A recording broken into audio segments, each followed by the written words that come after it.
Olá, o programa Agricultura Alto Vale começa agora e nesta edição nós preparamos para você. Preços dos ovos sobe 9,2% em fevereiro e interrompe sequência de quedas. Boi gordo mantém estabilidade e acumula alta anual em Santa Catarina. Iniciou mais uma vez na região o programa Florescer, que incentiva o protagonismo e empreendedorismo entre mulheres agricultoras. E você vai ver que foi realizado em Mirim Doce mais uma edição do Dia de Campo do Arroz Irrigado. Se aproxime no sofá e vem comigo porque o programa Agricultura Alto Vale está só começando.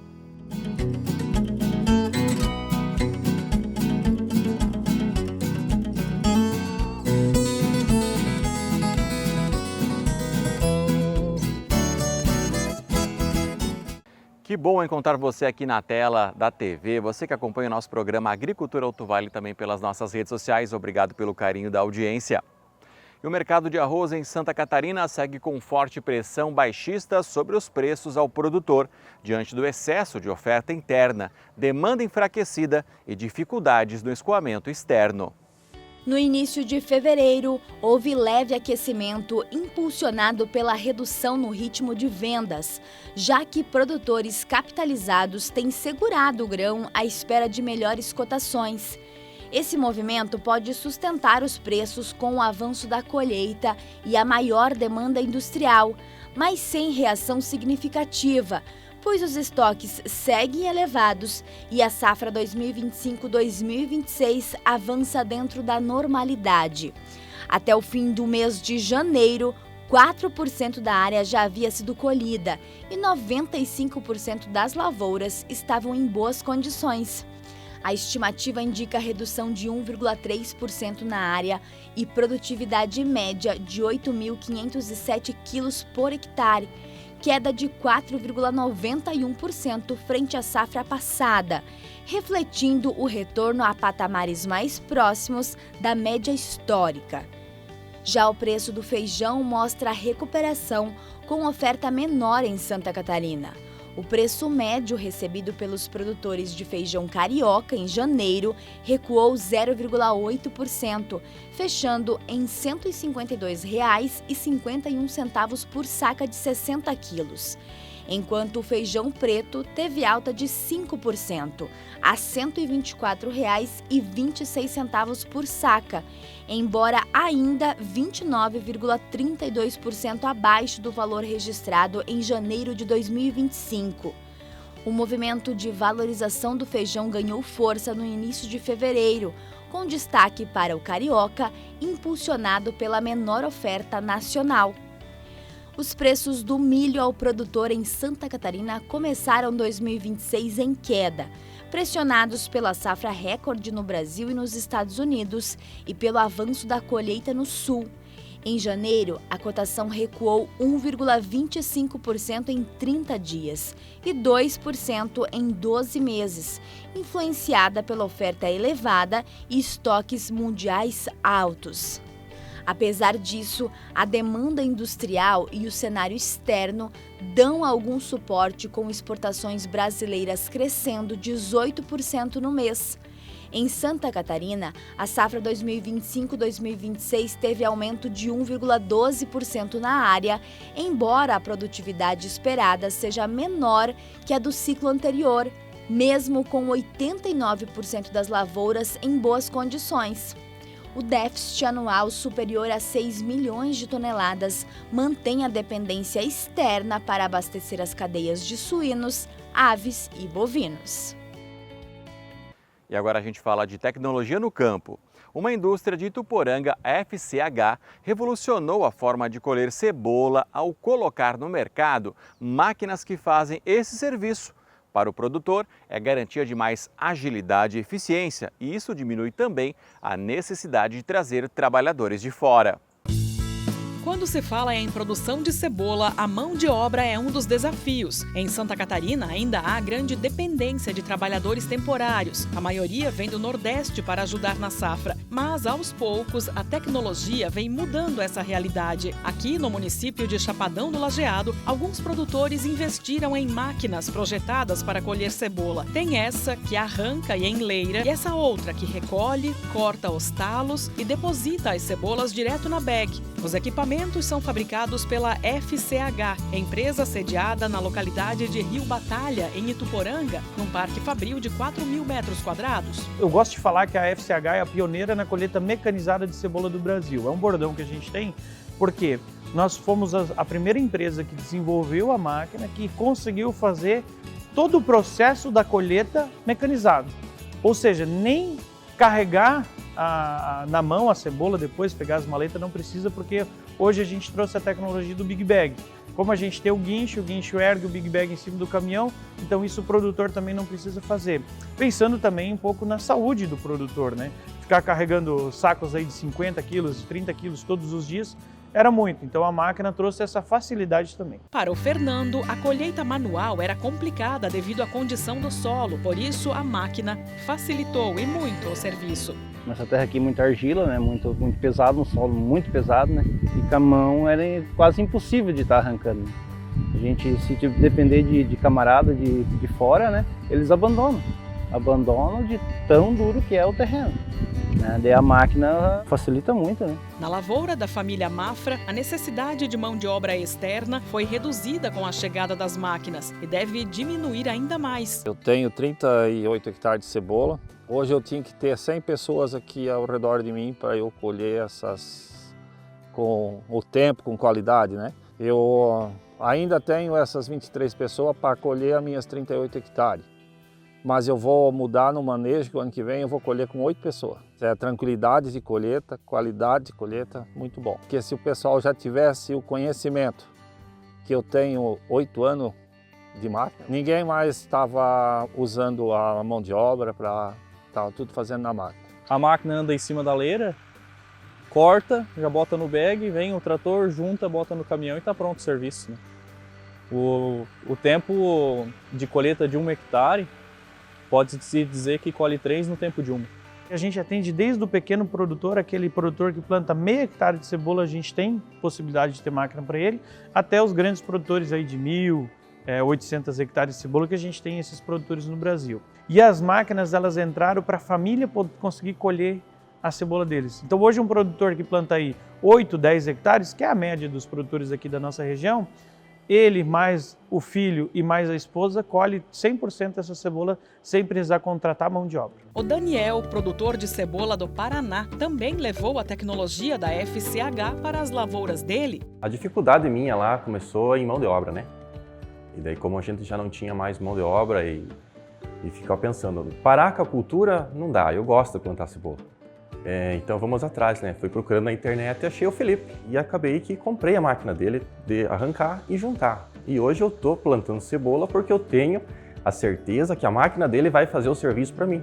A FCH é uma empresa familiar. Começou com o pai do Felipe, o seu Vigand, que transformou uma necessidade em negócio. Meu pai era produtor de cebola, ele plantava cebola lá nas Águas Frias em Vidal Ramos. E ele tinha já a dificuldade de arrumar pessoas para ajudar a fazer o corte do talo e da raiz da cebola.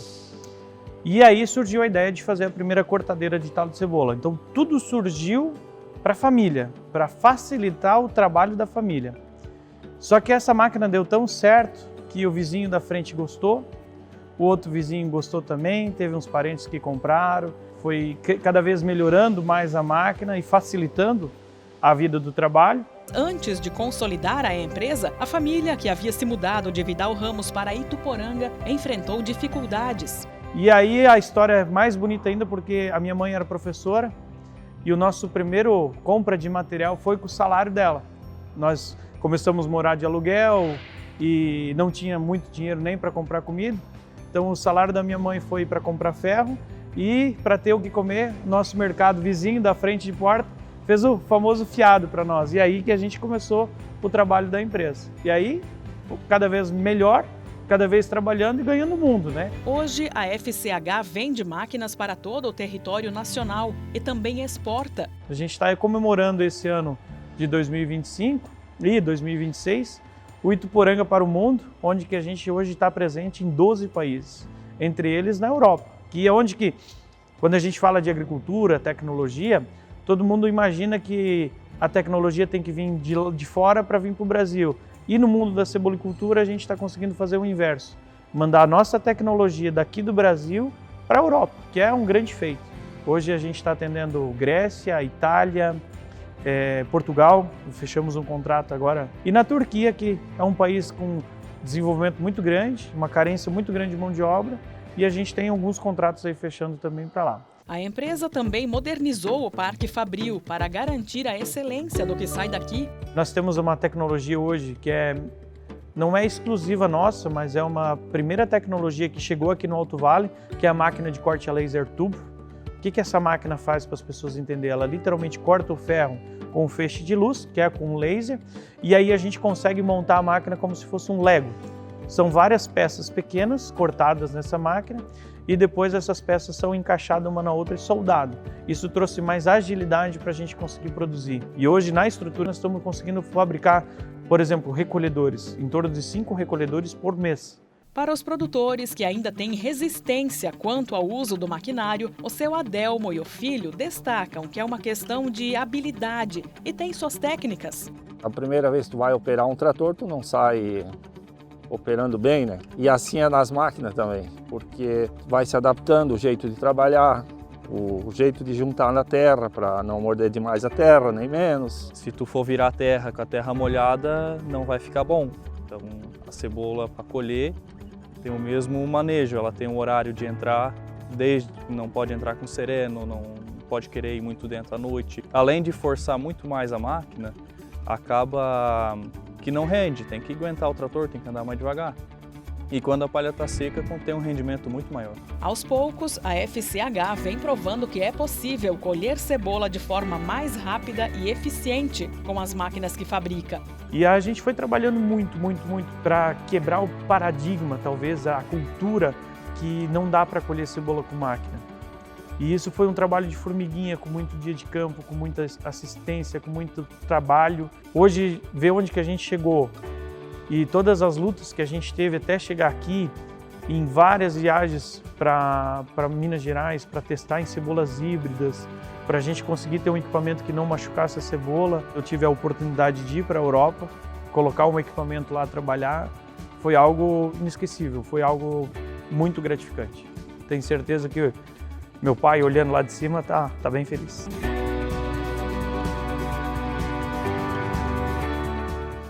E teve início na região mais uma edição do programa Florescer da EPAGRE.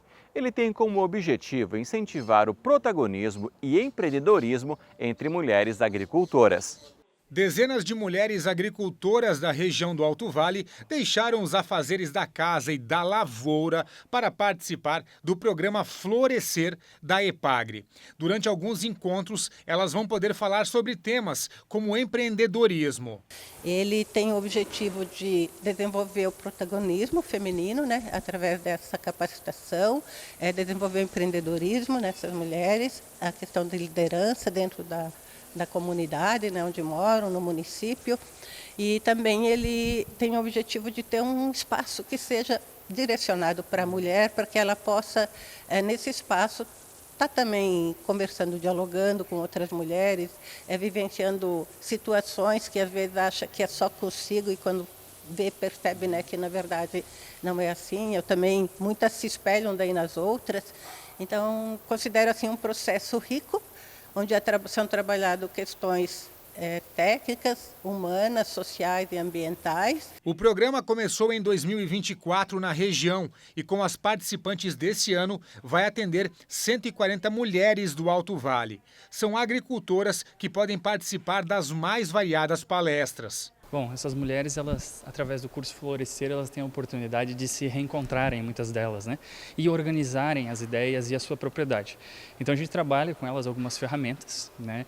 Muito conhecidas já no meio, para elas criarem estratégias para a gestão da propriedade, para se organizarem e colocarem em prática as ideias, os sonhos que elas têm, né?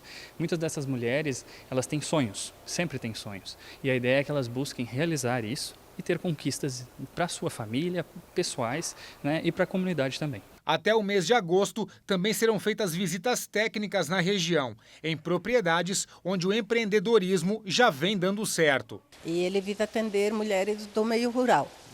Nós temos 13 centros de treinamento da EPAGRE no estado. Os 13 centros de treinamento trabalham, né, com capacitação direcionada para as mulheres rurais dentro da proposta desse projeto. Ele é um curso que é oferecido para as mulheres rurais. Ele tem 6 encontros no centro de treinamento de 2 dias. Então as mulheres vêm para o centro de treinamento, dormem uma noite aqui, que é o propósito do dormir, é para que elas possam ter uma integração entre elas, conversar, trocar experiência e também ter um momento que seja para elas. Então, nesse momento que estão no centro de treinamento, elas conseguem se dedicar mais para si, né? A Joelma veio de Santa Terezinha participar do programa que está sendo realizado no CETRAG de Agronômica. Segundo a agricultora, essa é uma forma de buscar informações importantes para empreender. No caso dela, o objetivo é o turismo rural. Pela gente querer ser protagonista, a gente quer crescer, né, quer viver isso. Então, eu acredito, assim, como todas as mulheres que estão aqui dentro com seus sonhos, né, umas com histórias muito tristes de vida, outras já nem tanto, outras já estão vivendo o sonho, só querem melhoramentos, sabe? Eu vejo assim, um potencial. Eu quero fazer o meu sonho acontecer agora, né? Eu e minha filha, que também está aqui, participando desse curso, turismo rural, como eu comentei, assim, cavalos já é um atrativo. Pessoas da cidade querem vir ver uma coisa diferente, né? Um atrativo mesmo, né? Uma galeria rural, uma sociedade, de repente, com outras mulheres. Outro objetivo desse programa da EPAGRE é que essas mulheres de várias idades tenham uma conversa, uma troca de experiências. Afinal, muitas já são empreendedoras. É o caso da Marileide Rio do Oeste. A família trabalha com a produção de vinho. Olha, o meu objetivo é buscar conhecimento, mais conhecimento e a parte financeira para a conclusão da vinícola, que já iniciou, mas esperamos que esse ano consigamos concluir. Esse é meu sonho e de toda a família. E através disso eu vou conseguir segurar meus filhos na propriedade, que a gente vai precisar de mão de obra, né? Na poda da uva e na colheita. A gente precisa de muita mão de obra e a gente não tem como. E os filhos, eles demonstraram interesse em permanecer. A gente traz cases de sucesso, né, casos de sucesso para todas elas e pedimos para que elas abram o coração e comentem uma com a outra, né? É a melhor forma que a gente tem hoje de mostrar empreendedorismo, elas mesmas trazendo realidades que elas já viveram. E muitas vezes o empreendedorismo, o que ela empreendeu não deu certo, mas ficou como um aprendizado. E isso vai ser absorvido por outra colega que está fazendo o curso. Através do programa, também é possível buscar recursos para aplicação na propriedade. Tem mulheres que vêm para cá que já têm um negócio, tem algumas que estão engatinhando ali para poder colocar em prática. E tem um diferencial no curso também, que é um recurso que é aportado através da Secretaria do Estado da Agricultura, para que elas possam viabilizar o projeto. Faz parte, né, do curso. Pré-requisito para elas poderem se formar, a elaboração de um projeto que seja possível, né, de implantar lá na propriedade. E uma das principais mensagens deixadas para as agricultoras que pensam em empreender é que isso é sim possível. É só a gente ter a vontade de buscar, a gente consegue. E na primeira quinzena de fevereiro, o preço médio do boi gordo em Santa Catarina permaneceu praticamente estável em relação ao mês anterior. Já na comparação com fevereiro de 2025, com valores corrigidos, observa-se alta de 6,2%, movimento semelhante ao registrado em outros estados de destaque na agropecuária bovina. O cenário favorável é influenciado pelo bom desempenho das exportações brasileiras de carne bovina, que cresceram 25,4% em janeiro, frente ao mesmo período do ano passado. O frango catarinense alcança o melhor resultado da série. Em janeiro, Santa Catarina exportou 103,1 mil toneladas de carne de frango, queda de 11,9% frente a dezembro, mais alta de 9,5% na comparação com janeiro de 2025. As receitas somaram 226,2 milhões de dólares, recuo de 5,2% no mês. Porém, crescimento de 23,1% em relação ao mesmo período do ano anterior. O resultado representa o melhor desempenho da série histórica para o mês, iniciada em 1997, tanto em volume quanto em valor. Já a suinocultura catarinense inicia o ano com resultado histórico.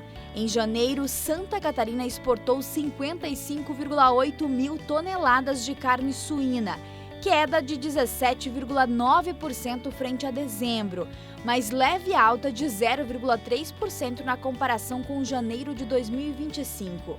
As receitas somaram 138,4 milhões de dólares, com recuo mensal de 18,5%, porém crescimento de 5,9% em relação ao mesmo período do ano passado. O resultado representa o melhor desempenho da série histórica para o mês, tanto em volume quanto em valor. Os principais destinos foram Japão, com 30,9% das receitas, seguido por Filipinas, 20,1%, e China, 12,9%, com destaque para o mercado japonês, que ampliou as compras em mais de 50% na comparação anual. O estado responde por 49,4% do volume e 51,7% das receitas das exportações brasileiras de carne suína em janeiro. E os preços de atacado dos ovos de galinha aqui em Santa Catarina registraram alta de 9,2% nas 3 primeiras semanas de fevereiro na média estadual, em comparação com o mês anterior. O movimento interrompe a trajetória de forte queda observada desde abril do ano passado e sinaliza um ajuste do mercado diante de mudanças sazonais na demanda e na oferta. Os dados são do Centro de Socioeconomia e Planejamento Agrícola, EPAGRE-CEPA. Pelo lado da demanda, 2 fatores contribuíram para a pressão sobre os preços. O início da quaresma, período em que parte dos consumidores reduz o consumo de carnes e tradicionalmente amplia a procura por ovos, soma-se isso o retorno às aulas, que eleva o consumo do produto por se tratar de uma proteína animal de baixo custo e alta qualidade nutricional, amplamente utilizada em cardápios escolares. Na oferta, a redução sazonal da produtividade das galinhas de postura também exerce influência. Com a aproximação do outono, a menor duração dos dias tende a reduzir a produção, especialmente em sistemas menos tecnificados. Em granjas de maior nível tecnológico, o uso de iluminação artificial atenua esse efeito, mas não elimina completamente. Além disso, a forte desvalorização ao longo de 2025 levou os ovos, em janeiro, ao menor patamar de preços desde novembro de 2024. O cenário estimulou muitos produtores a reduzirem seus plantéis, antecipando o abate das galinhas menos produtivas. Apesar das fortes oscilações observadas no mercado atacadista, apenas parte da alta foi repassada aos produtores até o momento. Dados da EPAGRE-CEPA indicam que, nas 3 primeiras semanas de fevereiro, o preço médio recebido pelo produtor pela dúzia do ovo de galinha grande alcançou R$ 7,04, registrando aumento de 4,6% em relação ao mês anterior, quando a remuneração média foi de R$ 6,73 por dúzia. E a nossa equipe foi até Mirim Doce para mostrar como foi mais uma edição do Dia de Campo do Arroz Irrigado. No encontro foram tratados alguns temas, como o uso de drones nas plantações. Olha só.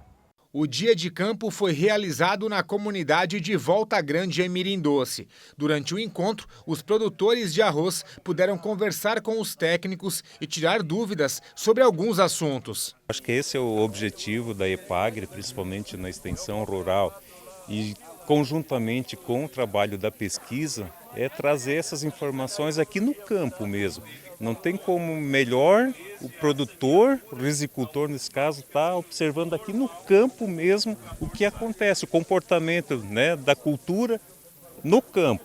A ideia inicial sempre foi assim voltada para os nossos risicultores aqui de Mirim Doce, né? Mas hoje, né, acaba abrindo fronteiras aqui para o Alto Vale. Então esse objetivo que é a cadeia produtiva do arroz, né?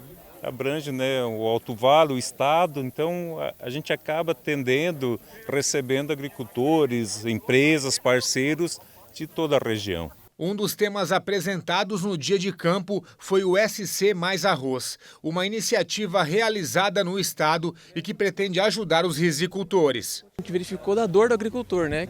Cada vez mais difícil se manter na atividade, os custos de produção lá em cima. E a gente viu que muitas vezes o produtor está gastando, só que ele não está tendo retorno, né? Então a gente viu que é possível, sim, você produzir gastando menos, sendo ambientalmente seguro. A gente monta unidades no estado, a gente tem mais de 5 unidades em todo o estado, em que a gente vai lá, faz um diagnóstico com o produtor, não é receita de bolo, né? Cada produtor tem suas dores, um é mais planta daninha, outro é doença, outro é o manejo entre safra. A gente vai lá, faz o diagnóstico, escuta o produtor, é participativo, tem essa troca, e a partir daí a gente vai recomendar o melhor manejo para ele. A gente tem alguns dados que mostram que a gente consegue reduzir até R$ 1.400 por hectare o custo sem diminuir a produtividade. Então acho que esse é o caminho, né? E além disso, dá uma cara de sustentável, né, para o arroz de Santa Catarina, né? Porque uma forma também de chegar aos novos mercados, né, é mostrar que o nosso arroz é sustentável. Quem sabe alcançar o mercado europeu, o mercado norte-americano, e dando essa cara de sustentável para o arroz catarinense, a gente pode alcançar esses mercados. O Dia de Campo foi realizado na propriedade do Jonathan. Nessa área, ele cultiva 25 hectares de arroz. Ele conta que a expectativa é boa para essa safra. Em torno aí de 10 toneladas até 11 toneladas por hectare, e esperamos que o preço hoje está baixo, mas que o preço consiga ir num patamar que dê para nós se sustentar na região, e esperamos uma boa produção para todos, né? E mesmo cultivando arroz há muito tempo, ele conta que eventos como esse ajudam os agricultores da região. Um dia de campo desse é a valorização do produtor e tanto de quem vem aqui, porque hoje é um dia de conhecimento, de tirar expectativas.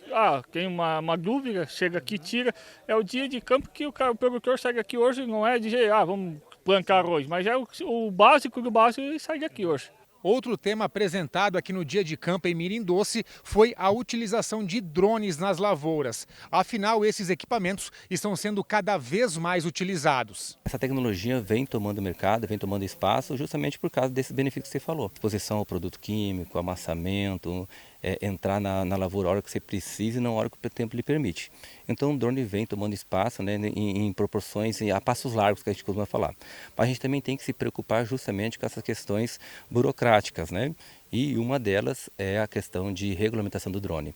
Então a nossa empresa se preocupa com isso, né, de registrar o drone na ANAC, orientar o produtor quanto aos métodos de aplicação, como pulverizar, né? No entanto, é preciso que os agricultores que utilizam os drones fiquem atentos às regras de uso para evitar alguns problemas. E basicamente os principais erros e falhas que a gente verifica no sistema é muita aquisição de drone e prestação de serviço sem ter registro no mapa, sem ter registro na ANAC, agricultor que compra o drone e acaba prestando serviço, sendo que para prestar serviço de aplicação de agrotóxicos tem que ter registro junto na cidade.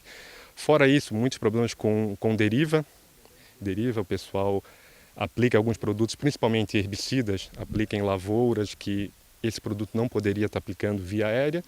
Então esses são os resultados mais negativos que a gente tem do impacto do drone nas lavouras e nas plantações de Santa Catarina. E foi por isso que a Cidasc também participou do Dia de Campo em Mirim Doce. O nosso trabalho hoje aqui no Dia de Campo é falar principalmente sobre a legislação e aspectos regulatórios na atividade com drones.